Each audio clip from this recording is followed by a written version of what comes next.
I'm Matt Braunger. This might help. I am not a doctor. This might help. I'm not a professional. Let's have fun. This honestly is a good time. Honestly, I got no idea what I'm doing. What's going on? Who are you? I'm Matt Braunger.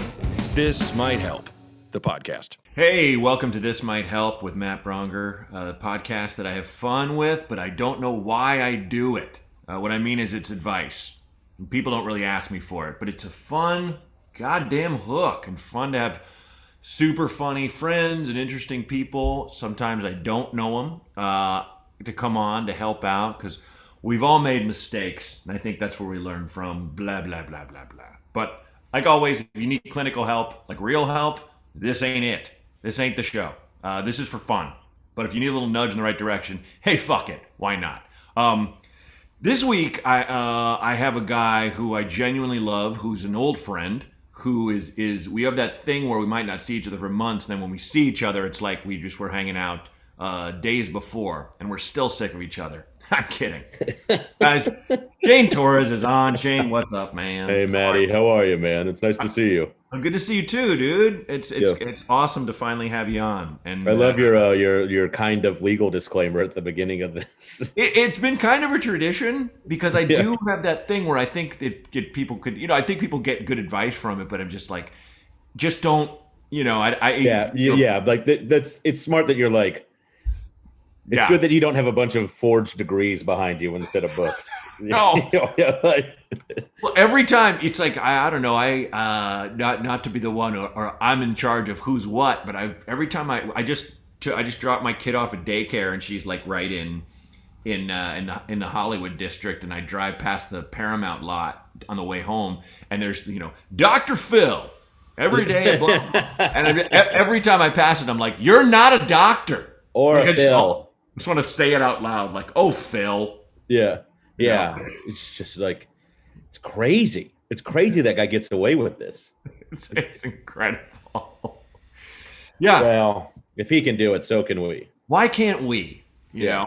But I don't know. It's a fun little hook, and I think the my favorite part about it is I just never know what's coming. I never know what people have called in about. I have a couple people that. I've been doing this thing on Instagram, and then the kind of like the AMA thing, but they write in, and I'll be like, Shane's coming on. Any questions? So I have a couple of those, and I know what those are. And those are just kind of like, hey, lightning round, like whatever. But okay, great. In terms of the calls, I have no idea It's not like, hey, why is Shane such a fuck face all the time or another. There's not a lot of those coming. I almost wish this thing was big enough that I would get those people that are just like, I don't give a fuck you. I don't care. I don't like any of you. And I'm going to write in and say some shit, like that. Yeah. A little bit of like a nutter butter crowd just to like kind of. Yeah. Just to have a little like. Just kind of like when you have a spicy jam at breakfast, you're like, this is different. This marmalade has red pepper in it. This is new, and we can just take this jam and throw it right in the trash. Yes. Yeah. It's kind of like now the thing I'm getting if I say anything online about like even in a joking sense of vaccinations or something like way to work for big pharma. There's always one of those. Oh, it's like is that what I'm doing? Maybe just like we'll take just a breath, and just like it's like, are we all this prepared to be upset now? Yeah, and so much of the arguments are I'm just I'm not going to get into it, but I just want to write like, don't pull a hamstring with that stretch. You're really going so far. What if it's this? What if this is what you're doing? It's like, no, I just want people to be safe. That's all. And it's a tightrope every day. Every time I promote shows, there's always someone that's just like, will you require vax at the door? Or please don't require vax at the door. And every day I'm just like, I just want to promote my shows. Please, everyone be safe. Please. It's crazy, guys. Yeah, like I just want to do what you're comfortable with, but get fucking vaxxed. And I actually am kind of like, if I can push for it, I will do that. But I don't know if people feel this way, but and I know some Americans do feel this way, but going to a Shane Torres comedy show is not an American right. You know it is, but you have just like all so many rights, you got to earn it. It's like you can lose the right to things. That's a very good point. Yeah, if you do things like commit felonies or do something really stupid. That's a very good point. Yeah. You know what I mean? Shane Torres is for every American. It is. Yeah. He is. He absolutely is. I was just thinking about you. You going on the road opening for Bert Kreischer for a while, and I love that opened you up to the people who should see you anyway. Who should know who you are anyway. And I think that's so much of our job is getting our stuff in front of people that you're like, hey, you'd like this. Yeah. And for some reason, it's the hardest thing in the world. I think because people won't leave their don't know how to leave their comfort zones. Yeah, and these are like, I know this person and he talks about this person, and that's how far I'll go over here. Mm-hmm. Which I feel like with all the like ways to reach through the world now and find things, people are somehow less curious because all they're doing is being suggested things they're already familiar with. Exactly. Yeah. And it's kind of, it's such a bummer because you know, like when you were like a kid and you'd get like a Misfits album or something, and then you'd be like, or whatever kind of band, and you'd like read through liner notes and you're like, oh my God, this person, and then you would like see their weird CD at like they thank some band and you'd be like, oh my God, they're at that album. Yeah. And then now I think it's just like, it's so easy to do that and no one does it. It's just and I wonder if people have not no one. I think it's definitely there, that enthusiasm, but I think most people, I would argue, are probably not like you and I and a lot of our generation, where we had that, where you were like not so much, oh, you ain't up on this, I got something you don't know, but that was part of it. Was also like, oh my God, have you heard this? Friends that are horror movie fans will be like, fuck, have you seen, like it's almost like a thread. Like, have you seen this movie? Have you seen that movie? When I was a kid, we used to go to Second Avenue Records in downtown Portland. It was like they had all the punk stuff and the rap stuff and the metal, and they had this new releases up front that you'd go through. And I remember just picking up albums and being like, these guys look crazy. I'm gonna buy this. And I know, you're just like, more often than not, it was like not good, but every once in a while you were like, this is awesome. Yeah, you see like some guy with just like blood dripping off his face, and you're like, this is gonna be wild, and then it's just like totally the worst thing, like this completely unlistenable trash. Oh, it's so bad. It's so bad. And you find out you can't return something because you don't like it. Yeah, or going to see a punk band you kind of like and sitting through 5 bands that you're like, I don't like it. These guys are all terrible. I can't even hear anything. This is nothing but feedback. Yeah. Well, I guess I can say who, but like, I guess I can't say who, but I got asked to open for a band that's a little bit older and coming up like in the next year. And cool. They're great. I guess, could we bleep it if I say it? I don't know if I'm supposed to say it. We can bleep it. Yeah, I'm opening for on like 7 dates. Oh, really cool. Really cool. Nice. And I was talking to their drummer, Adam. And he was just like, yeah, we're going to have this band open for us who's like, they're like the Linda Lindas. Do you know who they are? They're those girls who they're like these 10-year-old girls from California who did that song "Stupid Racist Sexist Boy" that went like really. Oh yeah. Sure. Yeah, I didn't know that was what they were called. Okay. Cool. Yeah, and he goes, I got plenty of 50-year-old guys showing up with beards to my show. The point being, like, he's still looking for cool, fun things. Yeah. So like do any, and like they're like the coolest, funnest thing ever to me. I think that's kind of rad that he's just like still going into that. Yeah, like he's like, you're still looking, and you're still trying to find stuff and be interested in things. Yeah, and I think we typically, when we get the opportunity to have openers, we're like, we'll get someone that's just like, oh, this person's kind of up and coming, or you might. Yeah, and you want them to be like a hurricane in front of you, like. Yeah, totally.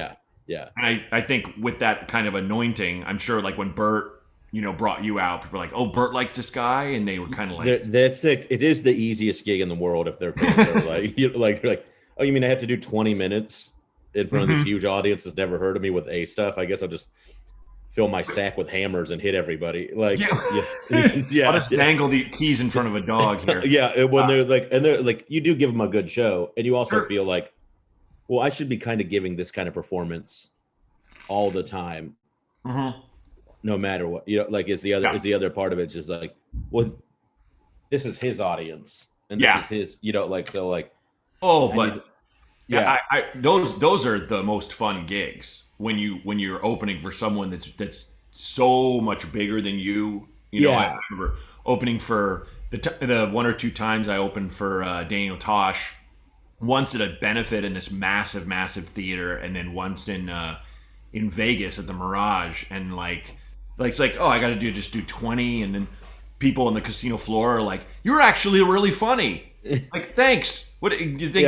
Have some, I don't know. You're actually really funny. Bus stop. Ching, ching, ching, ching, charity. They just win $1 million in front of you. Yeah. But it's, pressure's off. It's just a good time. I think all you got to do is set the table. We prefer doing the long sets and having it be our own shows and stuff. But it's like, but it's also so valuable. Like, I mean, I've done that for you. I opened. Yeah. Off and on, I opened for you like for a few years, and then and that would be like one of those things like when I go to Boston, because I think we did. What do we play in Boston? Well, we did Atlanta, and then did we do Laugh Boston? No, we did. No, we did. We did the. Oh God, it's gone. I don't think it's there anymore. Yeah. It was in Somerville, right? Yes. Yeah. Like legendary. Oh my, that like that Blues Bar or whatever it's called. Great show. That show was so good. But people from that would come see me.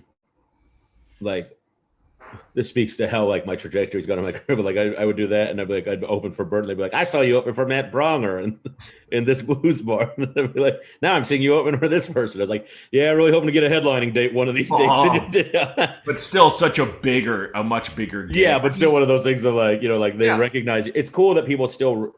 One, it's cool that people are still interested in comedy after that time. It's great that they're still pulling from it. Well, it's funny though. I was thinking about it like in terms of opening, in terms of we're just like, oh, I can't open for anyone anymore. But like Mark Norman's opening for Bert now, and and he's doing like some bigger things. Yeah, it's interesting. Mm-hmm. It's like, I think in comedy we have these like rules that you're like, well, you can't do that, and you're like, well, why? Like no one ever said. I think it's just all up to your comfort zone. I know comics that. And I think it's about making smart moves, but there are comics that like, if I was booking a show and I was like, the person's like would ask me, hey, can I host the whole thing? And I'm like, are you serious? Wow, okay. Yeah, and it's so strange in that way, because it's like, it doesn't matter. Mm-hmm. Sometimes people who with the most success have the least ego about these little things. Exactly. Now, I remember when Netflix started doing like half hours and 15 minutes. There were comics that were huge, that were like I think maybe like on Bill Burr level or almost a Chappelle, that were like, hey, can I do one of those 15s? I have this little thing that only makes sense by itself. Kind of stuff. And it's like, and I think Netflix might have put the kibosh on that. I don't know for a fact, but it seems like they would have, because I don't like. I know there's some very good comics on those 15s, and but like. I don't think there's nobody who's playing in an arena.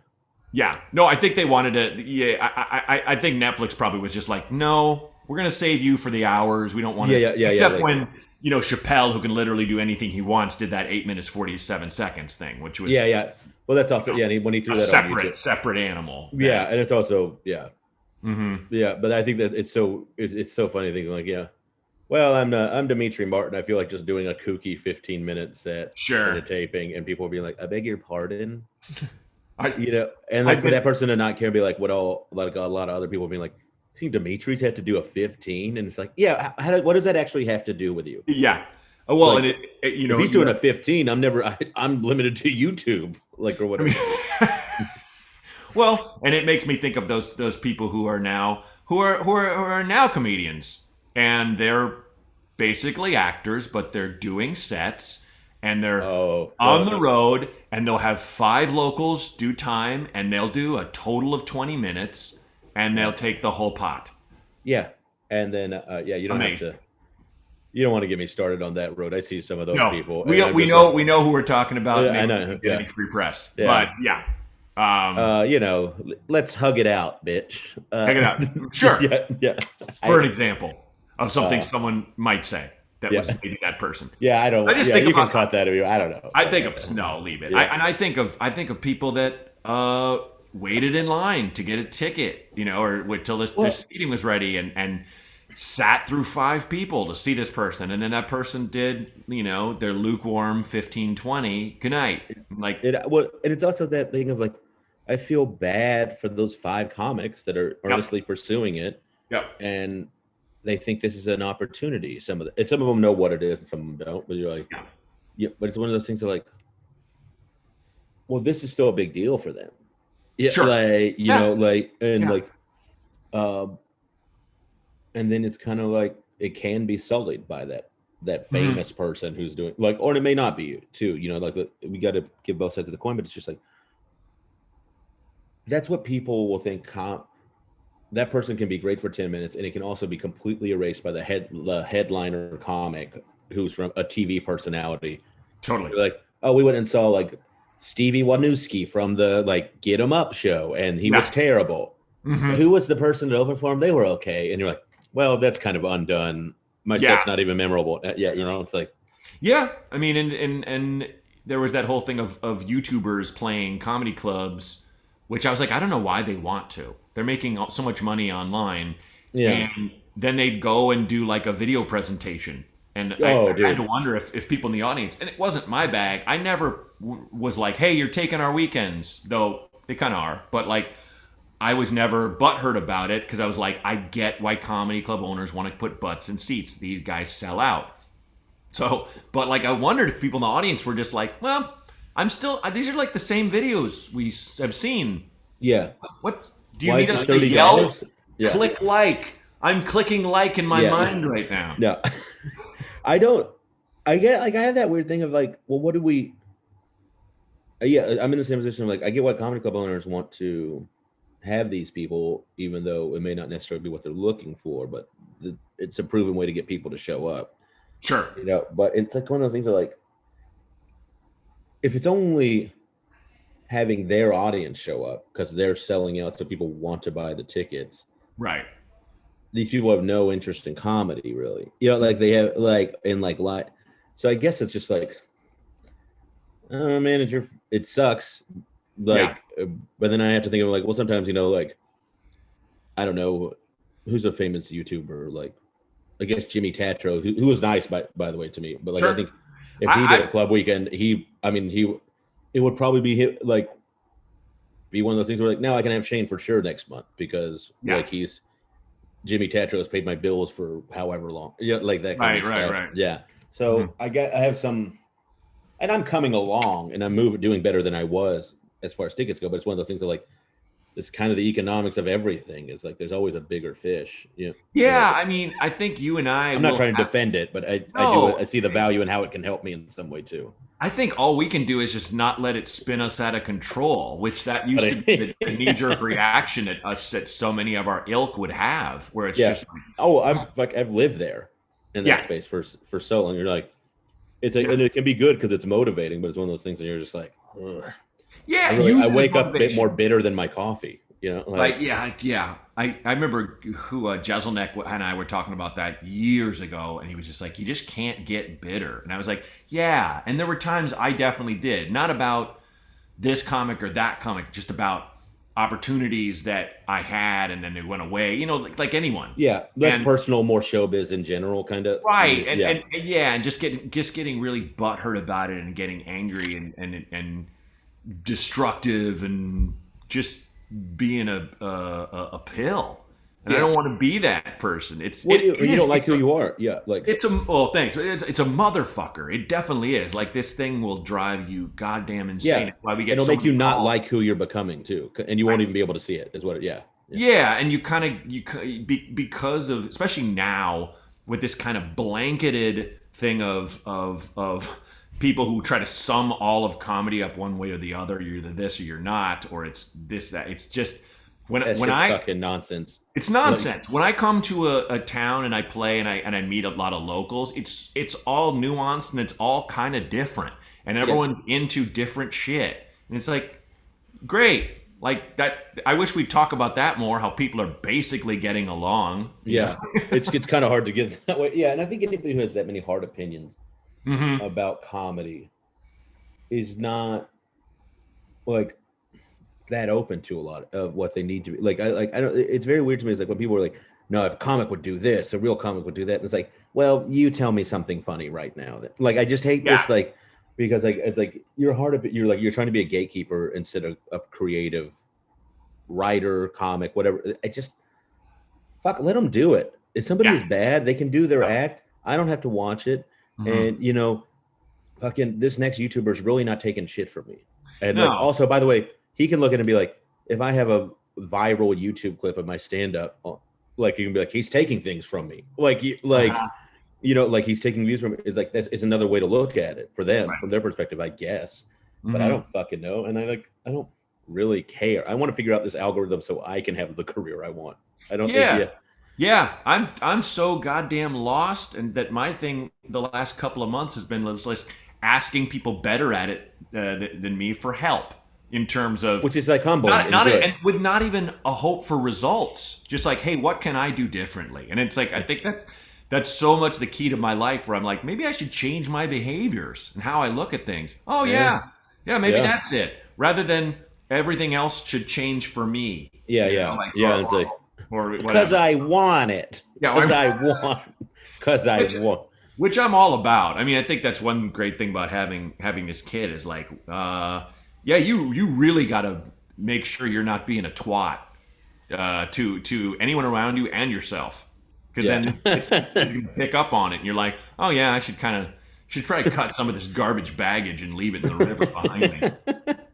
I can't imagine the responsibility you have. No, it's actually honestly, it's heavy, but it's a blast and it's a lot of fun. Maybe because she's so great, but it's also nice to just have that feeling of like, well, I shouldn't let this affect me so bad. You know, even when like Kara and I, we got in a fight this morning, and we were like, look, let's just talk this out and not let our tensions get high, because we're driving this kid to the doctor right now for an appointment, and she's gonna feed off this negative energy, and it's gonna fuck up her day.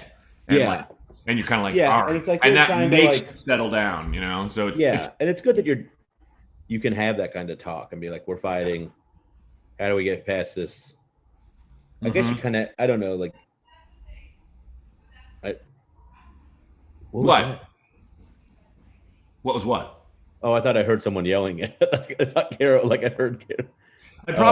I mean, dude, until we can get into studio, like, it's gonna be like this. Yeah, people are gonna hear my wife working. Yeah, maybe a dude banging a hammer against a rock outside. I don't know. Like it's so like, thankfully, no gardener like time before last is gonna show up and start throwing a leaf blower against the side of my house. I just think it's like it's cool. You can fight and be like, okay, we're fighting. Not only and getting outside of when I'm in a fight, I'm like, the only thing that's going to make me feel better is winning this fight. Yeah. And I think it's cool that you were just like, well, this is going to fuck up both of our days, you know, like, and I'm like, to me, I'm like, if I win the fight, then my day is off to a great start. And that's actually never the case. But we got in this fight, and like, I was so fucking angry at my wife. I was like, in my mind, I'm like, you better come to me and apologize, because I'm so fucking mad. And like, you know, we both had these things, and we're just driving in total silence to the doctors, and I was like, let's just start talking about that. And we kind of, it was hot, and we worked, it was but almost, you know, but it's just that thing of, you just got to right the boat. You just got to fucking like not try to absolutely destroy the other person and win. Because I'm the same way. I was like, I have to win this argument. I have to lay everything out. And she's negotiates shit for a living and stuff, and so like, so a formidable opponent. So and then and you're just like, what if crazy straws were made of fur? You know, like, you just kind of, I think it's I think it's cool that you can do that, because you kind of have to let that pot boil over a bit to get to that place. But give it a second, walk away, all that stuff. Yeah, and I constantly create arguments in my head that haven't happened yet. Oh yeah. Like it's that, which is like maybe the most like one of the most toxic things you can do for a relationship with anyone. Sure. It's just like, you're like, I know what she's gonna fucking say when I say this, and then I'm gonna come back over the top with this, and then I'm gonna win the argument. And I just like, there's no value in it, but it's a thing I do. Like, all it does is get my blood pressure high. No, exactly. You're just. I mean, it's like that fucking AA thing of holding a grudge against someone is like drinking poison and hoping your enemy dies. It's like you're having an argument that is causing you pain without the other person. Yeah.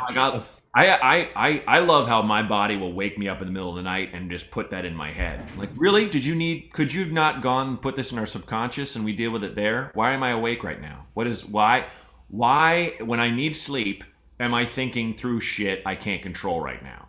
Yeah. Yeah. And then I'm like, that's a perfect way to put it, because then you wake up in the morning too. Even if you manage to fall back asleep, that's the first thing you think of when you wake up. And it's just, a seedling of like chaos. And taking for granted all the good things in your life. You're not concentrating on those things. You're just like, do you have like a technique for that, like a method?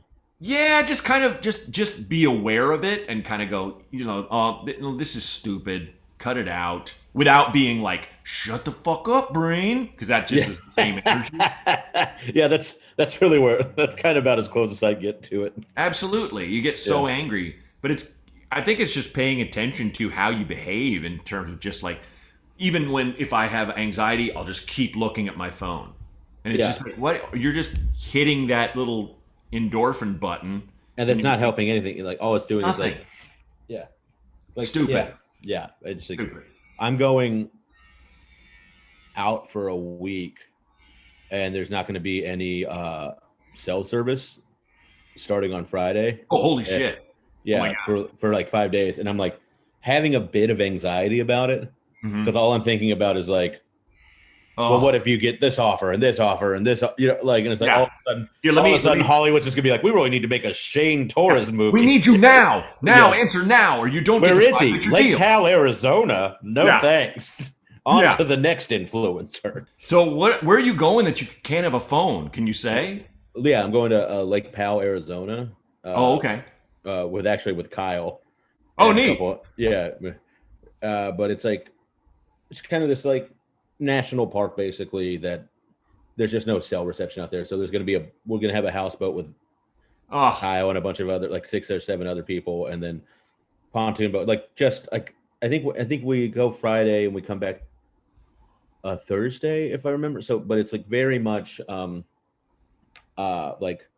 not something I would ever do normally. So I'm looking forward to it, but having a tremendous amount of anxiety about being away from not doing spots for a week. But that's fantastic though. That's why it's a good growth thing, I think. It's a good growth thing, and it's also, you're away from the drug we're all on. Yeah. And also, I think you got to take a couple days and not. I've been doing like, let's see, about 2 to 3 spots a week or so, and it's like I need to do more, and I'm trying, but it's like there just aren't that many shows, especially with COVID, with everything's going on, stuff, and some of the, like, there's like these outdoor shows that are really heavily produced, and they book the same 5 people every week, kind of thing. It's always just huge names, which I get it, asses in seats. Yeah, and then like, here's our one up and comer, and you're like, that guy has 6 Conan credits. You're like, that's your up and comer. Yeah, and that's actually Conan. And he had to have his people call. Like, they would not take his call. But I think stuff like that, getting kind of shot into space for a while is extremely healthy. I think it's going to be good. I think the only thing I'm actually worried about, there's like 2 or 3 things. And one was, I read this article at the beginning of the pandemic about how this guy who just like sails the world by himself on a boat didn't know that a pandemic had happened for like 3 months. Oh, no. And I was like, so I'm afraid like I'm going to come back in 5 days or 6 days, and they'll be like, guess what? Cuomo is governor. No, it's going to be something like everyone's a zombie. Like it's a flesh-eating virus that causes our brains to melt. And this will be the only piece of media that like makes it through. Mm-hmm. Yeah, this is it. This is your time capsule. Remember those the time those 2 gods talked, and then everything. The only podcast episode that exists is the Shane Torres episode of This Might Help. But I have a bit of anxiety about that, and then I'm just like, I guess I just set up an auto reply on my email, which is something I still have to figure out how to do, and then I like leave my manager's phone number, and that's about it. Yeah, Yeah, it's all yeah. you can do. And yeah, I I mean, like send explicit nudes to Adam Siegel at Authentic Manage. so they're not going to have like a router in the houseboat or anything. There's no Wi-Fi, from my understanding. I guess there's probably a CB radio, just to, like that kind of thing, like Oh, okay. where you could like hit a radio, but like can't have people like. There's no way to check an email over that, but there's no Wi-Fi on this Sure. boat or Okay. anything like that. Like, But there would be a way for your family to get a hold of you in emergency. I don't think so. Okay. Except maybe a CB radio. Like, I only asked to increase your anxiety because I think it's that's really it's working great. okay. It's working Great. What Yeah. else can I? Are you sure you got over that fight this morning? I'm so angry. Can you imagine? No, I'm not at all. It's like You just look down and your fingernails are just stuck into your desk. Yeah, just guard. Yeah. No, I mean, if I'm honest, the only thing I'm concentrating on that might give me pause is the fact that I'm going on the road this weekend for the first time. Where are you going? Pittsburgh, and The then Improv? What's that? The Improv? No, I'm playing playing the Hard Rock Cafe there because there's a theater in it. There's a small rad. theater. Yeah, and it's. I was in Warrendale, Pennsylvania, but it was so far out of Pittsburgh, it was really tough to promote it. And then they moved it. The promoter moved it to Pittsburgh. So Pittsburgh is a great town, man. I love Pittsburgh. It's just that thing where it's one of the only play I think by the time this plays, I will have already played Pittsburgh. But it's just going anywhere else is kind of, I'm vaccinated and I'm cool and I'm being safe, but it's just, Yeah, and you're like, I think I've talked about this with a lot of people, but it's like it's come to a point where like you've done the responsible things, right? I don't know what else you're supposed to do except not work or not earn a living, and it's kind of like, and I mean like, and maybe, and I genuinely think this, like, work is healthy for you if you love your work. Like, so like, and I do, and I like, as you do. So like not getting to do it for that long or is like, it's damaging, and you lose your social group and your rhythm, and it affects your performance because we're graded on our performance every single time we go on stage. So yeah. And I got a special taping coming up October 3rd. So it's just like, I'm just like, where are you doing it? Traveling, at Zanies in Nashville. Lovely. Yeah. I'm psyched. Yeah. I'm really psyched. Yeah, that'll be great, man. Yeah, I'm at that's the day before my birthday. Oh yeah? Yeah. Big 4-0 this year. Wow. Yeah, so many of my friends are turning 40. It's amazing. I love it. Welcome to the club. Buddy, I'm having the most anxiety about it. Really? Oh, it's the best. I just like I don't know why you think that, because I'm just like I don't know what it's gonna be like. I guess I just say like I'm not learning how to do that, and then like the funny thing is that's when I really started learning shit and kind of dug learning shit. I just so much of my bullshit fell away, where I felt like, realized I wasn't indestructible, and also realized that everything I assumed I deserved wasn't just gonna come. Not everything, but certain things where things you take for granted. And like, I feel like from then I've been taking shit for granted less and less and less and less and less. And that in a way that kind of makes you makes you happier and gives you perspective. I don't want to say like, oh, everything changed for the better, but I think it's stigmatized, and it shouldn't be. Like our father's generation, over the hill, you're almost dead. Shit. And there's things like that was when people had fucking whiskey for lunch and they smoked cigarettes all day. Shit. Yeah. And like, I already been through that phase. Like, yes. Yeah. And it's life expectancy is much longer in medical science. La la la la la la. But like, do you miss being younger? Like, do you miss that kind of like, like, we're 25 and bouncing around Chicago or whatever kind of thing? Like, yeah, parts of it, the freedom, the idiocy, the life of no consequence, of course. Yeah. Do I want to do it again? No. Okay. If anything, I would. I think we're in two different places at 40 then, because I kind of want to do it again. That's right on. Yeah. That's right on. And I'm sure. I mean, but also I will say when I turned 40, I was possibly the saddest I've been in my life because I was like, it was like I was in a bad place. I was like not good. I was angry. I was resentful. I was fucking. Uh, uh, uh, Career was not where I wanted it to be, and I felt Yeah. betrayed. I mean, I could go on and on and on, but I was just this, a mess. And which all those things I just said, I wasn't aware of. I wouldn't admit it to myself, which makes it even worse. So at least, I mean, the thing is, the fact that you're in touch with your anxiety and you're kind of like, I don't know, I'm doing my shit, and you're being honest about that. If you would have asked me at 40, I'd be like, no, I'm cool, I'm fine, I don't miss her. Shit like that, Yeah. And I don't know exactly where I am in that space. I don't feel like overtly negative, but like I just like I do have like some tension like in all of those things you were saying. That's fucking natural. It's totally Yeah. natural. I just think you're doing better than I was because you're aware of yourself and you're honest with yourself.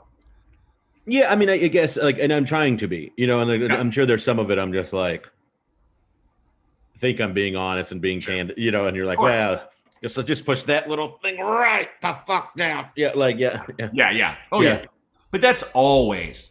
It's funny. I think about doing this show and the amount of times I kind of go, oh, but this is what I like better. This is what I like better because it's just like I think I just try to be a positive person, but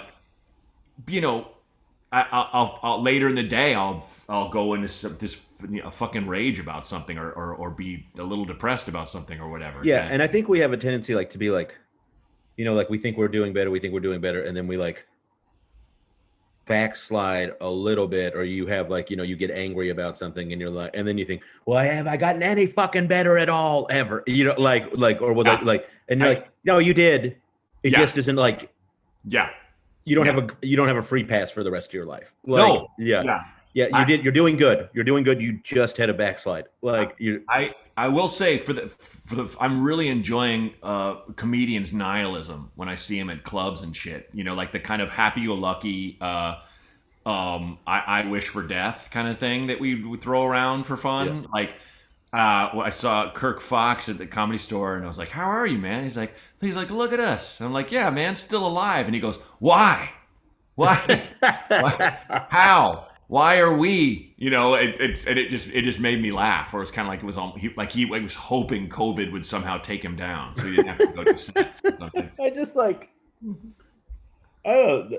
I mean, is it why in the way of like, why am I this lucky, or like why am I not being taken down? No, like what was the point of me not dying? I think is how he delivered it. That's what made me laugh. Not him trying to feel fortunate. Like no, him just okay. No, I don't know. I don't know him. Yeah. That's my question. Yeah. Him just he always says something hilarious and fucked up to say. It's so dark. Yeah. No. I could never. I'm like, how are you doing, man? I saw you on the preview for that show. Yeah, like he'll say something awful about it. Something like it wasn't like I found out he used to be like a tennis pro. I'm like, fuck yeah, you're a tennis guy, man. Did you beat all these? He's like, yeah, I beat some guys who are pretty good and didn't work out, and now fucking look at me. I'm like, what? You're successful, you piece of shit. Yeah, you did it twice. You did it twice. Like it was so. Yeah. Now I kind of just dig that shit. As long as you're laughing while you say it. Yeah, I mean, like I guess like a grim, like a sardonic attitude about it is it can be really helpful. I don't want everyone to be like that, but every once in a while, it's nice. It's nice. Yeah. It's like a pleasant. Yeah, I can't be around it all the time, but like there's one guy who's like, man, you pushed my dark button pretty well. That was good. Okay, so let's. I'm looking at the time. We should get to these calls. Let's do it. Ready? Man. Let's do the first one. Hey, Matt and Shane. Longtime fan of both of you guys. Thank you for all the laughs over the years. I was just offered a promotion with my company. It's in California, which is great because I've always wanted to move there from the East Coast, but I just never really had a realistic chance. And they're offering me a pretty good salary if I were staying here. And I tried to negotiate a little higher, and I'm just not really getting anywhere with them. And the cost of living is so high compared to here that this would pretty much leave me just a little bit better than paycheck to paycheck for a while.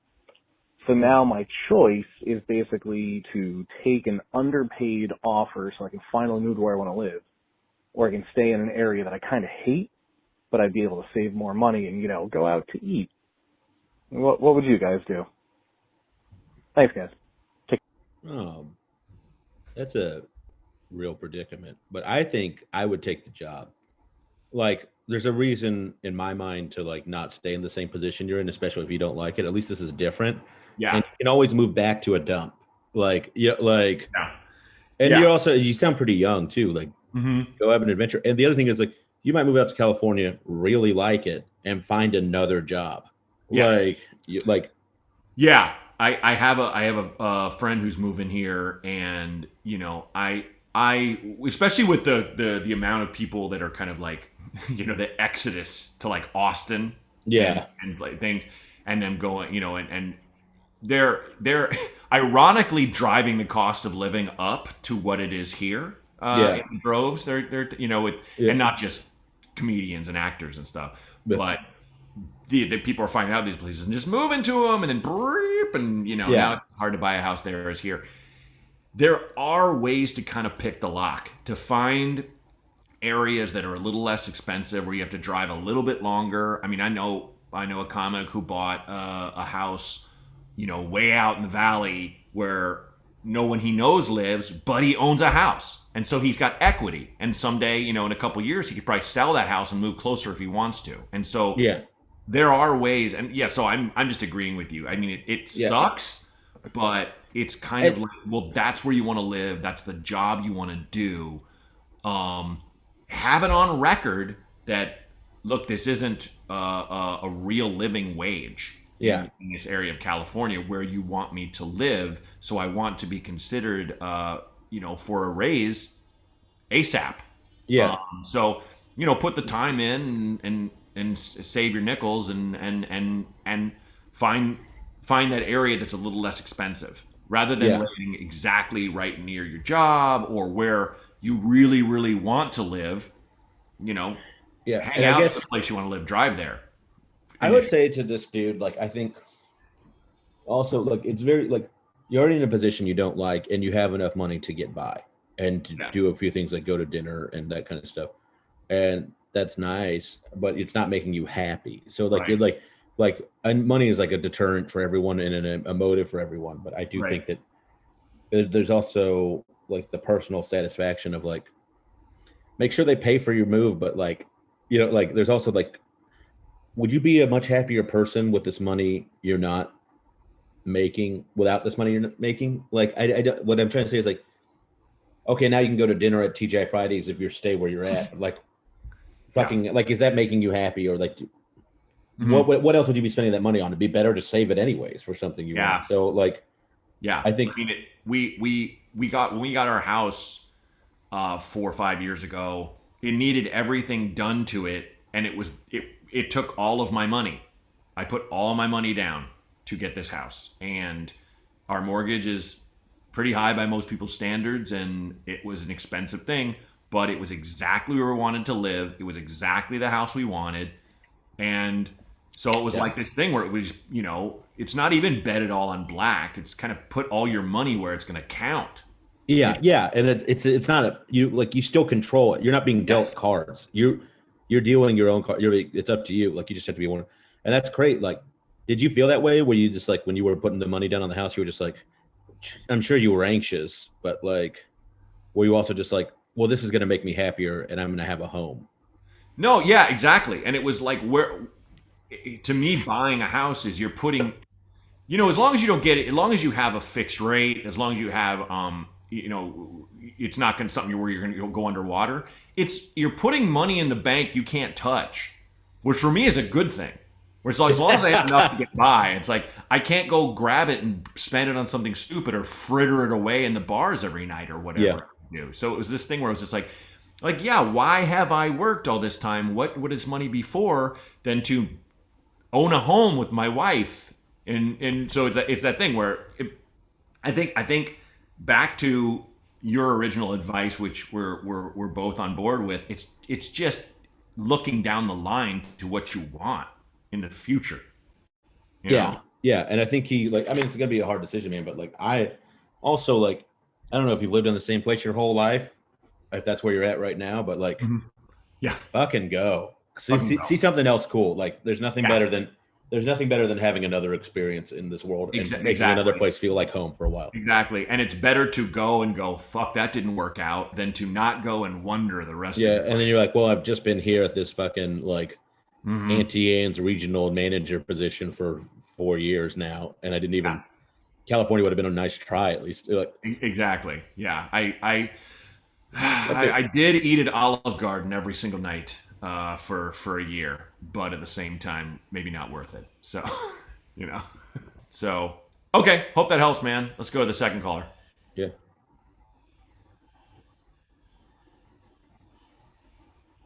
Hey, fellas. I know Shane's on the show today. Matt, how you doing? I got my first comedy show coming up in over 2 years. A couple weeks here, and I just can't figure out what to wear. I want to make a good impression, so if you guys can help me out. My name is Ryan. Y'all gentlemen have a good day.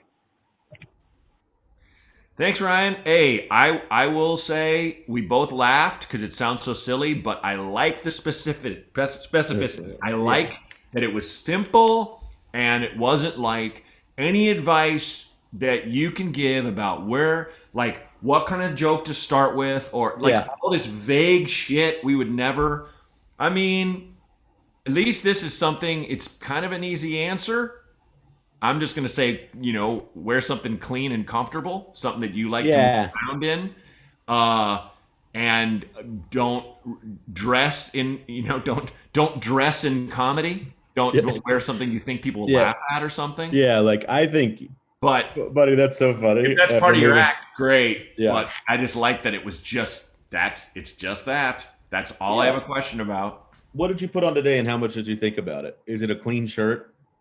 Yeah, like do that. Like they're not going to be like, oh my God, he wore a hoodie. Like there's no one to like, don't overthink it now. I hope this is a sincere question. I remember getting into like my the then local club in Portland when I had moved to. I'd been in LA maybe 2 years, and I had a week.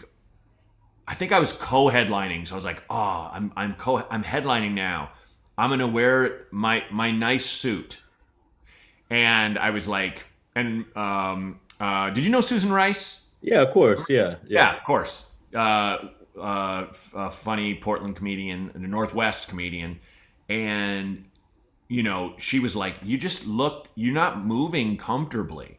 You seem stilted. And I'm like, oh, it's this suit. She's like, well, then don't wear a suit. And I'm like, oh, you're right. Oh. Yeah, look at the... And there are comics who love wearing suits, No, yeah, but it's about comfort. Really, bottom line, like what you're saying, it's about comfort. I say if you don't overthink it and you feel comfort, wear the shirt you like to wear when you're like, I'm going down to have beers with my friends tonight and I want to look nice or I want to look like a good look. Wear that shirt and those jeans and you'll be fine. Yeah. Yeah. Simple as that. It's pretty easy, man. Yeah, don't overthink it. And I remember doing this, I would say low key because they would just book a lot of us and the focus was more on bands. It was Fuck Yeah Fest in Los Angeles when they still had comedians, and we were all outside in this covered stage, but the audience wasn't covered. It was like 85, 90 degrees. I'm like, I'm wearing shorts, and I did. And I remember Brooks Wheelan being like, holy shit, you wore shorts. That's awesome. I'm like, yeah, it's broiling. It's broiling, and I'm doing like 12 minutes. Yeah. I'm not going to. Yeah, and you can't you're going to be sweating on stage, and it's just going to be like, yeah, good for you, man. I mean, I still have never done the shorts thing on stage, but I admire you. But that was the only time. I've never done it indoors. I think I think it's kind of a dumb thing to be for comics to give a fuck about the shorts on stage mostly. Sure. But like, I also am like, well, we should put in a little effort. We are at work. Yeah, that's my side of it that I'm like. Yeah, I mean, that's how I feel, and it's as simple as that. If something like that will make you self-conscious, it could seriously fuck up how you feel on stage, and that's no good. Yeah. Put it this way.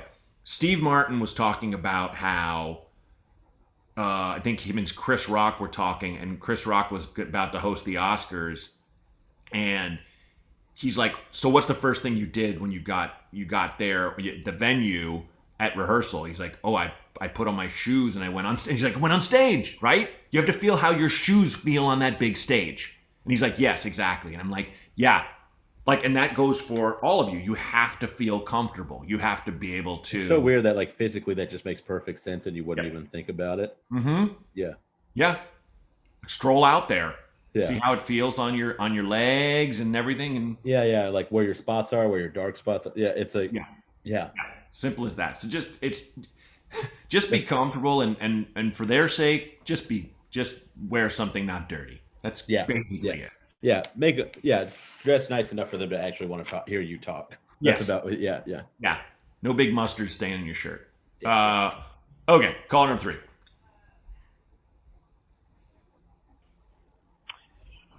Hi, Matt and Shane. I broke up with my girlfriend, or she broke up with me right during COVID. I moved back to the West Coast from the East Coast, and have just recently got involved with a woman and am moving in with her soon. Wanting to know, is anything too fast? Is anything too slow? Does it make sense? Or is there something that I'm missing? It feels good, it feels right, but I'm hesitant just in the way of not wanting to be disappointed again. I appreciate you both. Thank you. Oh, man. I was only kind of chuckling because it sounds like he's writing a song for Jackson Brown. Like, is it too fast? When he said is anything right? Is anything wrong? It sounded so Laurel Canyon 70s songwriting. Not a bad thing, but yeah. What are your thoughts, Shane? I mean, I get it. You got messed up over a girl. You broke up with her during COVID, and then you were alone, and you met a new girl. Like that's all. Seems like you at one point you felt well enough to be like, I'm going to date somebody again. Mm-hmm. Yeah. And that's good. And I don't know. I mean, that might seem fast for me, but I run from relationships pretty fast. I'm not like I'm dating a girl now and it's going well, but like what I'm saying is take this with a grain of salt, because I might have a stilted perspective is what I'm trying to get to. It's like, I would just be like, you might be moving in with her and you've been dating at most a year, probably, maybe a little more. That's fast to me for anyone. But that being said, if it feels good and it feels right, and like consciously you're not making a compromise all the time. Just like if you really want to do it, I do think that. Like I think you do. Like if you really want to do it, somewhere in your soul, you're like, I really like this girl, and you can still date this woman and not move in with her if that's the case too. Like you don't have to make this decision right now. I guess I think it's like, so in your ether whether or not you really want to move in with this woman and give it a real run and a real shot. Right. That. Yeah. So if you feel that way and all this other stuff is out there, I would say feeling that way trumps I broke up with someone and I'm just coming out of a COVID thing. Like, But if you don't feel that way, you are really probably going to fuck yourself up pretty good. Right. Yeah. Do you feel pressured? Do you feel pushed? Yeah.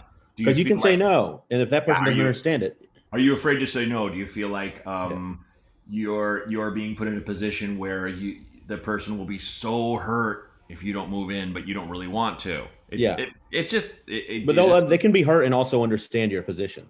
Totally. And like that's also a thing. You can move into that, like you're all right, man. And I think what you're saying like is all genuinely. I think it's good you're thinking about any of this. Sure. You really know. If you don't, you don't want to move in with her. Don't move in with her. Yeah, and I mean, way crazier things have happened than someone. Not that this is a rebound, but like rebounding and then it working out great. So, just keep that in mind. So yeah, yeah, I think you're fine, man. I think you just make that decision and give yourself the hard think about it. And like, it's good that you're asking people, exactly. and like, and the one person you should really be talking to about it is her. That's exactly right. So yeah, check in with her. But this sounds cool. Yeah. Okay, so those are the calls, and I have a lightning round for you. Okay. Ooh. So I did this thing on IG, which this okay. Okay, so this is just off the top of your head, let's just say, but favorite Tex-Mex spots in Texas. For the love of God, don't break my heart and say Joe T's. I actually I don't love the food at Joe T's, but I do think their margaritas are on point. So I'll say that. Mm-hmm. And I think the atmosphere is like kind of unbeatable. It's really great. But right on. My favorite Tex-Mex spots, God, that's a good. I loved Mi Chorito in the I guess that's West Creek area of Fort Worth, but it's probably not that good a restaurant, to be honest. I like it because I went there when I was a kid. Yeah. It's next to an old trophy store and a bar called in a bar called Don't Tell Her. Yeah, no, it's not. It's and then I guess I don't know if I have a favorite one. I just like going to spots that people are like, this is the thing you get here. So I'm the same way. Yeah, I like Benito's on Magnolia in Fort Worth, and then Austin's just filled with great stuff. And said, La Miguelita in San Antonio. I think it translates to the Little Miracle, one of the best Mexican breakfasts I've ever had in my life. So that's the place I'll say. All right, San Antonio. Yeah, these are good. Okay, Guy Fieri for president or nah? Not. Come on, man. Yeah, I think. But he might. It's enough. He's the mayor of Flavortown. Not to step on. Yeah. Like some people don't need to hold offices higher than. Yeah, come on, not. I know, like I have a tendency to ask get asked funny questions like that, and then give a real serious answer. Good. No. Good. Yeah. Good. Be careful what you wish for. Yeah. I don't know which way he would swing Ohio. Really, is what my main concern is. That's a real good point. I mean, the thing is, he's rich as shit. He probably leans right, if we're honest, Yeah. So. Or but also cheese fries unite all of us. It's a very communal kind of. Yeah, I mean that's what I love about Guy Fieri. I don't know how he feels, and we can all kind of join with him, and he brings us all together. Yeah, and it's good that here it is. It's good that we don't know how he feels. Yep. Yep. His position is food and having fun. His position are independent businesses. Yes, which is where I am too. Yes. Yeah. This person said no question, but his Guy Fieri bit is fire. That's nice. That's nice. This is a question. There's three Guy Fieris in a row. Has Guy Fieri reached out? Jackpot. What's that? Jackpot. Jackpot. That's all you wanted. Has Guy Fieri reached out after that bit went viral? If so, how'd it go? I only saw that he wrote you, I got your 6. Shane. Oh yeah, he did that thing, but he did call, and it was like very brief, but it was very sweet. He was like, very much like, "You're great, thank you so much. It was really nice. I'm glad people responded to it." And he was like, keep kicking ass, and we got a lot to talk about. And I was like, okay. And then I called him back, and he called me from a field producer's phone or something. So it was I didn't, and then I never talked to him again. That's great, though. Yeah, that's so cool. Enough. Whatever. He's busy. He's busy saving restaurant workers' jobs. Exactly. 24 million he raised. Yeah. Okay. I don't know. Maybe trim me off a little, Guy. Yeah, come on, please. I helped with your empire. Pay me what you pay your PR team. Oh God. Yeah, you get a chest of gold bars. Yeah, I just move in next door. I'm like, nice place. He gives you one of his yellow Ferraris. And then I live in it, and I'm like, this is my house. Hey, we do. Was it Jared Harris? Was it Jared Harris that had that bit about owning a helicopter? And people don't know you got to live in it. They'll think you're rich, but people don't know you live in it. No, I never heard Jared Harris. That was really funny. That's amazing. Okay, here we go. This is a fun one. Marry, fuck, kill. Braunger, Kinane, Stone. Gross. Oh, God. That's such a gross question to answer. I think marry, fuck, kill, Braunger. Wow. I don't want to do that. I don't want to kill one of my friends. Yeah. You can skip it. I know you're giving the I'll honest. tell you this. I could, at times I could marry any of them, kill any of them, or fuck any of them. Good answer. Yeah. Good answer. Okay. Wow. Another one like that, but not gross. If you, Kyle, Dave, and Matt created a band, who plays what and what's the name? Ooh. Okay. I think, Matt, you play bass. Yeah. Well, I don't know. You play guitar and Dave plays bass, or Okay. I play bass. Kyle's on drums because he likes to be alone a lot. Yep. And then I think it's there's no singer, so it's 2 guitars, and then nobody's good looking enough to be a singer. So like we're all just we're like Dream Theater or something. We're like a math rock band. Yeah, Yes. nice. And then maybe we put out an album with a guest vocalist, and it's like Geddy Lee or somebody. But you know, there's no right. Yeah. So what's the band called? Heavier Than Fun.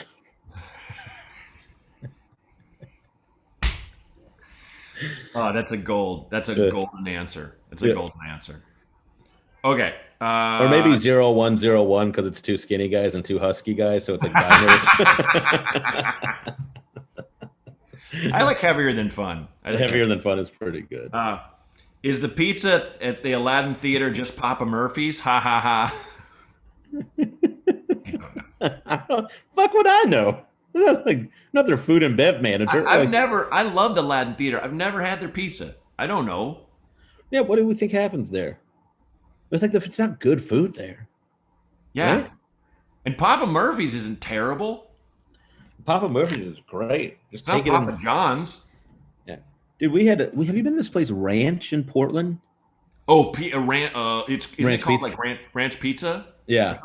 Yeah. I've only heard of it. Doesn't like the dude from like Modest Mouse own it or something? I don't know if that's what the case was, but that's what it is. But Helen and I ordered pizzas from there the other night. It was great. Wow. Yeah. Right. Like the Detroit buttery cheesy crust. Yeah. Kind of Fuck thing. yeah. Oh yeah, I'm getting that when I go back. Yeah. Okay, yeah, that's it. That's it for the questions.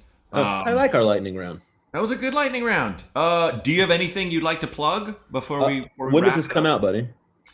This will come out in 2 weeks. So just one, actually, next week. So 24th. Correct. Okay. Yeah, I will be at the. The 26th. 26th. Great. I'll be at the Comedy Cellar in Las Vegas, the 30th through the 5th. Nice. 2 shows a night, and then I got a headlining show. Doing my own show at Mississippi Studios in Portland, December 4th. Mm-hmm. So it would be a great help if any of you who live in Portland listen to this, come out and buy tickets. December 4th, Mississippi Studios. I'd love to sell the show out, and then those are ShaneIsAComedian.com for other sets, and then I'll be at like Moon Tower and some other stuff bouncing around. So nice. Yeah. I'm going to be in Sacramento, August 27th. Punchline? What's that? Punchline? No, it's a place called Harlow's. Meet at Harlow's. It's like a one-nighter, like a rock club. Nice. Fun. Then I'm in Reno, Nevada, the 27th. I'm in Chico, California, the 28th. And then Berkeley, California at the Cornerstone, the 29th. And that is a 3 o'clock show with Irene 2 and a couple local comics. It's going to be Day Beers and the Bay Beers. So come through. All tickets at mattbronger.com/tour. So this is awesome, dude. I'm so glad to do this with you. It's so good to see you, man. It's been too long. You too. Mm-hmm. All right, buddy. Well, I'm going to try and go work out. Be safe. And thanks, you too, man. I'll talk to you soon, man. Stay safe. All right, buddy. Thank you, Renee. Man, that was crazy. That was fun. That was funny. It was great to talk to Shane again, and we actually got really deep. I did not expect that to happen, but happy accidents are a part of the show. If you have a need for some unqualified dumb advice, call us. Leave a message, 323-763-0228. Again, that's 323-763-0228. Got some great guests coming up. Thanks. This Might Help with Matt Braunger was created and hosted by me, Matt Braunger. Produced by Outer Circle Media. Executive producers Matt Kleinschmidt and Robert Kelly for the Laugh Button Podcasts.